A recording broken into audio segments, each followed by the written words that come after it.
Good afternoon, everybody. It's Hump Day, Wednesday, February 12th, 2025. I'm Dave Neal, and I've got all of your stories for your rush hour ride home. Coming up on this episode, Backstreet Boys are back. Also, Colleen Hoover is back. Two different stories. One you might be happier than the other.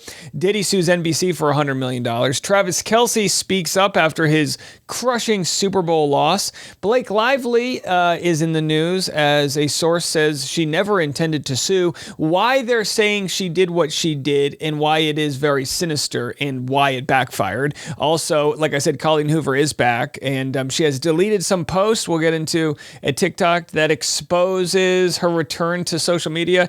And inflation is up 3% in January. Those dang egg prices are high. Pray for Waffle House. We got all these stories and more. It's coming up next on The Rush. All right, Backstreet Boys are back, baby. If you're an elder millennial like me, this could be good news. I wonder who's opening for them. Could it be Hanson? Who knows? Oh, boy, but it's a good time indeed. They said, we're back again, and that's the way I want it. I want it that way in front of the Sphere. Larger than life indeed. Here's a little teaser that they're playing here of the Sphere. And of course, larger than life, it's a giant version of these men who are going to be gyrating. I mean, get them a physical therapist or, a chiropractor because God knows someone's going to pull out a hip or something. Who was it? Justin Timberlake? He kept on getting a back injury. I mean, it ain't easy to be dancing into your late 30s, early 40s, right? All right. In other news, Diddy sues NBC for $100 million over documentary. He says, I didn't kill Kim Porter. He says, all the other things, maybe, but that one I didn't do. And again, who knows if there's any merit behind this lawsuit. But boy, is he pretty busy these days. But hey, he's got a lot of free time, I guess, in jail. Does he have a little desk set up where he can, keep track of all of the people suing him? Speaking of throwbacks, we had the Backstreet Boys, and now we've got Kendrick Lamar. His Super Bowl bell bottoms are flying off the rack. As we were watching the halftime show, my wife goes, would you wear one of those? I said, honey, no. I wear skinny jeans tapered at the ankle. I'm 5'10" and a half, okay? If I wear bell bottoms, I'm going to look like I'm 4 foot tall. No, I'm not doing it. My whole generation wore bell bottoms in the 90s. And what happened, ladies? What happened? They all got wet, right? We didn't have the right length. So you'd step in a puddle, the water would go up the back, and then they would sort of break apart, but you would keep the strands. And then if you had Jinko jeans on, the whole denim bed skirt, it became a mess. We don't need that. He looked good in them, but no thanks, not for me. I don't need extra airiness around my ankles. I want suppressed, tight, compressed ankles. Anyhow, let's move it on. Travis Kelce talks about his tough Super Bowl loss. He says it's a hard reality. I've got several Travis Kelce stories we're going to get to right now.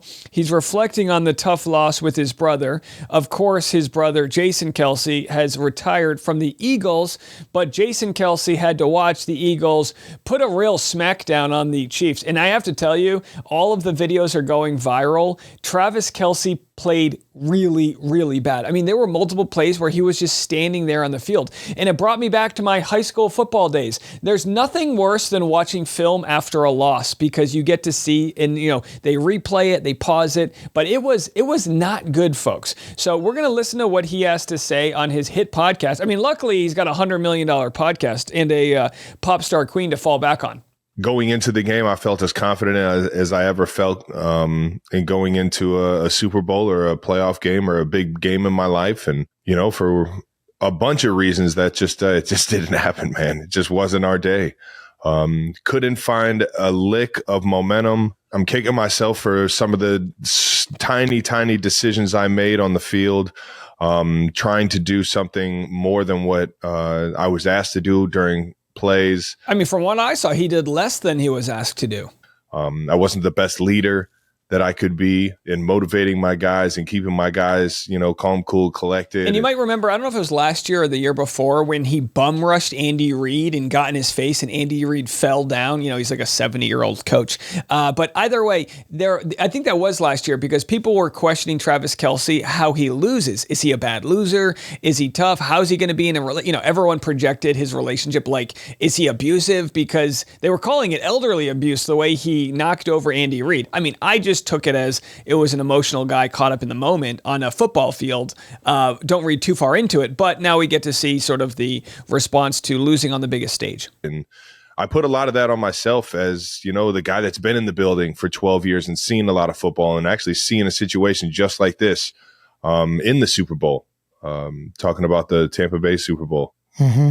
It's a tough pill to swallow, man. Every time we felt like, we made a big play or we got something going, a penalty would happen or we'd be going backwards. And then on top of that, just not executing the play calls.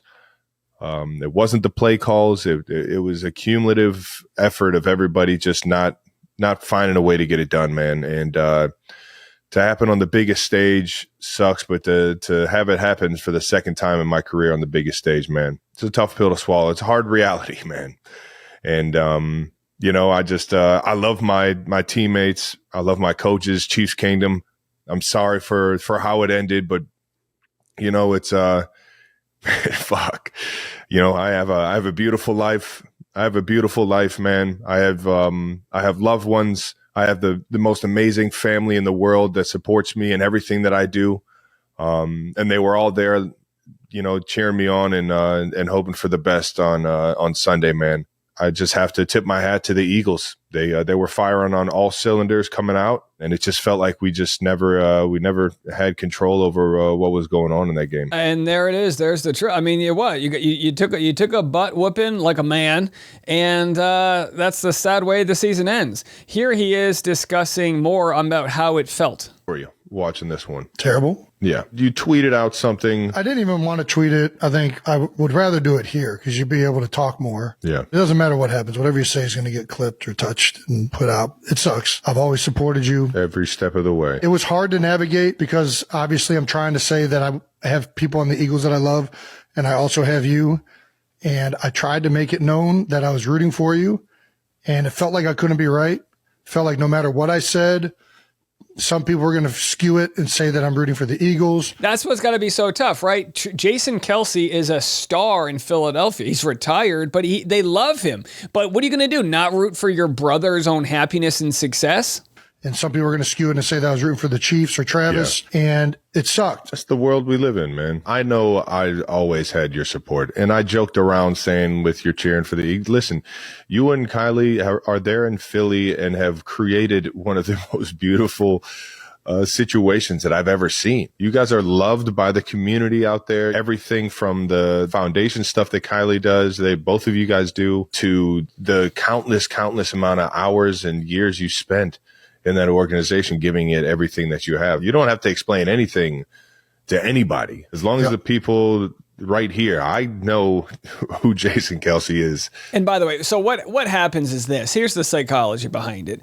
They've got such a big following that haters are going to come out. Haters going to hate, right? Same thing with Taylor Swift. They're such big following, there's going to be haters. So Jason Kelce is damned if you do, damned if you don't. You'll never please everybody. I had to learn this within Bachelor Nation, where we would do everything from, and I'm not doing this for accolades. We do it because we believe in the charity, but we would do everything from single moms Christmas wish list, which we still do every year, to helping teachers get ready for the school year by donating to their classrooms, and all these other ways to advocate for others. And with all of that said and done, the haters still hate. It's never enough. They're just really struggling with their own thing.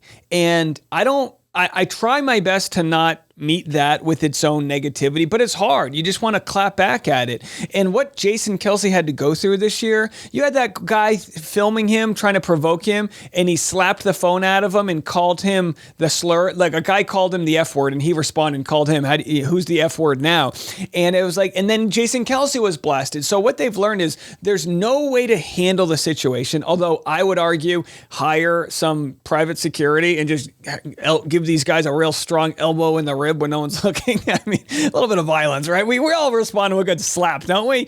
Looking at you, Chris Rock. That slap wasn't good. The Will Smith slap wasn't good. But either way, the point is that you're damned if you do. But this is the response to them being, 100 millionaires, right? This is the response to them having massive success, is that it brings out the crazy. Speaking of bringing out the crazy, an OnlyFans star's home was broken into by a crazy, and it's a pretty wild story. We'll have that next. All right, the Blake Lively story coming right after this, so hold on for that. OnlyFans model Sophie Rain is in the news. A burglary suspect thought they were engaged and had a bag full of cameras. So what happened was they rented out this, I guess, Airbnb, and they were returning back to the place. There was broken windows and broken glass, and this guy was in the house waiting for them. And I don't know if he's crazy or what, but Sophie Rain's alleged intruder is convinced he's her fiance, and he left behind a bag full of cameras and action figures after breaking into her home, at least according to a fellow OnlyFans model and social influencer. So here's the scary situation that was described. I'm going to play the clip. Aisha Sophie, an OnlyFans model and influencer, told TMZ the suspect told police and his mother he was traveling to Florida to get married to Sophie, and he's under the false impression they're engaged. So this is a pretty wild, and again, sadly, kind of like the Jason Kelce scenario, when you're famous enough, you will attract people that feel this weird ownership over you. And I'm not saying that to victim blame. It's just like statistically, 1% of the population's psychopathic. Now imagine if they thought that they were married to you or engaged to you. Real scary stuff. He was arrested, and we were then allowed to enter the home and make sure all of our belongings were there. They took his belongings, but he did end up leaving one suitcase that they didn't find because it was hidden in one of the offices.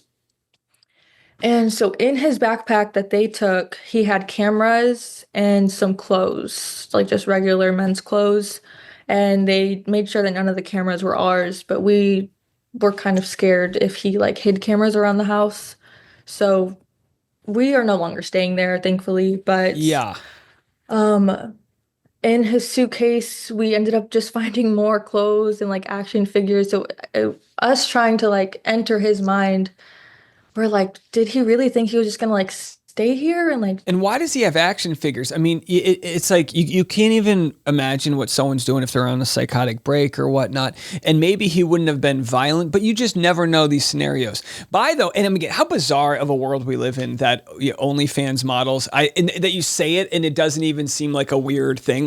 I'm all about it. I'm all about any version of the sex industry as long as it's consensual. People can do what they want. And hey, maybe she got her braces paid for by, you know what I mean? You remember the age-old thing, stripping to get through college? Maybe you just want to get a good smile. Who knows? Either way. And also, these OnlyFans models, these are the types of stories that I for sure don't think they asked for.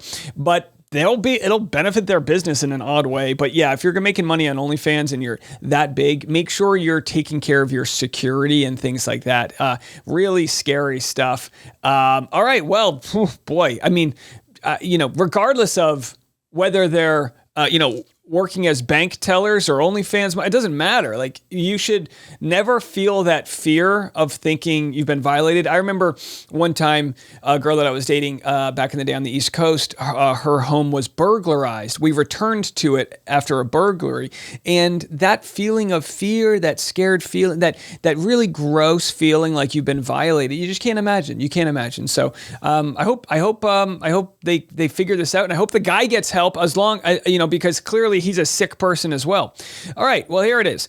Fox News story posted this today. Justin Baldoni claims Blake Lively never intended to file a lawsuit. So these documents are not new, what I'm about to share with you, but it's an interesting take that I don't think we properly have discussed yet. And that take is that people wonder, well, why would Blake Lively make this public claim? Well, maybe she never intended for it to be public. Maybe the private claim was all she intended to coerce control of the film or whatnot. In the amended lawsuit, Justin Baldoni claimed Lively never intended to file a civil lawsuit, which would have triggered the Wayfair party's right to discovery, including obtaining evidence and deposing Lively under oath. By the time Lively actually filed a lawsuit against the Wayfair parties, the damage to the Wayfair parties was done by virtue of Lively's months of colluding with the New York Times on a false and malicious narrative, unshielded by any privilege. Make no mistake, these actions were deliberate. Celebrity attorney Christopher Melcher exclusively told Fox News Digital Baldoni had a very good reason to make the claim that Lively's actions were intentional. Here's what he had to say. Because it was just a request for the government to investigate and not a lawsuit against Baldoni, he had no right to subpoena witnesses or force Blake or Ryan to sit for a deposition. The suspicion is that she leaked this request for investigation to the media, Doi, of course, with all of these text messages on there so that she could garner public sympathy, but not be exposed to any scrutiny for her allegations. So, I mean, it's very obvious in hindsight, but what they're saying is, before she filed the claim against him, he would have had no ability to, no one would have been able to see this unless she wanted it leaked. Melcher specified the importance of Baldoni, stating Lively never intended to file a civil lawsuit in his amended lawsuit shared online. Ordinarily, if somebody makes a false statement against somebody, it's defamation and you can get sued. But if the statement is made in a lawsuit or in a contemplation of an immediate suit being filed, it is protected under the litigation privilege. So California Civil Code says statements made by a party in the course of a lawsuit are not defamatory, they're not actionable. You can't sue for defamation, and that's been interpreted to mean, okay, well, literally, if you're filing tomorrow and you're maybe given a press release or demand letter, you can be covered under that umbrella that has to be immediately contemplated. Again, a little complicated here. So this never intended is the code word for him saying that the leaks to the press are not covered by this litigation privilege because they were not made in the context of a lawsuit. And so that's what gives him the right to sue. Otherwise, he would be blocked. So it could be, and this is the way I'm interpreting it, that she ended up filing the lawsuit because the leaks to the press would have been enough for him to constitute a defamation suit in and of itself. Nima Rahmani, a former federal prosecutor and president of West Coast Trial Lawyers, gave more insight into filing a complaint with the California Civil Rights Department. Before you file a sexual harassment lawsuit in California, you have to file a complaint with the California Civil Rights Department, CRD, and obtain a right to sue letter. This is the state's equivalent of the EEOC, except they enforce California state law instead of federal law. Just because you file a complaint doesn't mean you have to file a lawsuit. You can use the CRD's internal investigation process instead. There is the possibility that Lively never intended to file a lawsuit and just wanted to file a complaint and have the New York Times run the story to ruin Baldoni's reputation. So my guess is what she ended up learning is that by using the media, you're no longer protected against defamation. That's the way I interpreted that. I'm not sure if I'm getting this correct or not, but either way, it's fascinating, to say the least, what strategies will be used by Justin Baldoni's side, and how the civil complaint that she made, or I should say the California complaint, was made. And did Blake Lively think she was going to get away with this privately because the complaint wasn't supposed to be public? And either way, it's that same issue we've talked about, that there's selective information being shared. Well, here we have our pal, Steph with Dedeets, giving information that Colleen Hoover reactivates her Instagram account, but all of her Blake and It Ends With Us posts are gone. Have a listen to this. Colleen Hoover has reactivated her IG after she deactivated it a few weeks back. However, some fans did notice that there were posts missing. Honestly, guys, I didn't even follow her before, so I really couldn't tell you what posts were missing or not, but we have the forums for that. Any posts with Blake Lively are now gone, and before she deleted her profile, she had 5,697 posts, but now she has 5,665, meaning she deleted 32 posts. Before she had deactivated her IG, she was following 2,975 accounts, now it's 2,964, so she unfollowed 11 accounts, or 11 people blocked her. However, she is still following Blake and Ryan Reynolds. I do not know if Blake and Ryan were following Colleen before, but they are not following her now, unless it's just not showing because she reactivated it today, so it possibly could just be like a glitch. And someone else let us know that you can comment on her post from the 25th of November, it seems. She deleted all posts from the 30th of December and all posts regarding It Ends With Us and Blake Lively and Ryan Reynolds. From her posts, you would not know that she ever published It Ends With Us. And of course, all comments are limited. She will avoid drawing any negative attention to It Ends With Us and will still promote her other books and movies with limited comments where only people she approves can comment. But she does have posts in collaboration with other publishers, so you can comment on Blake Lively's Another Simple Favor post because it also is a collaborative post. I've seen the celebrity blind item saying that Colleen was going to sue Blake and Ryan, but honestly, I will not believe that until I see it. And I'm curious to see if she will be part of Blake Lively's amended lawsuit. There it is. Steph with the deets, giving us the deets. What do you want from her? She gave you the deets. You wanted the deets? She gave you that. You can't handle the deets, but she gave them to you. So yeah, I mean, look, I don't see Colleen Hoover going against Blake Lively unless there's a very, very good reason for it.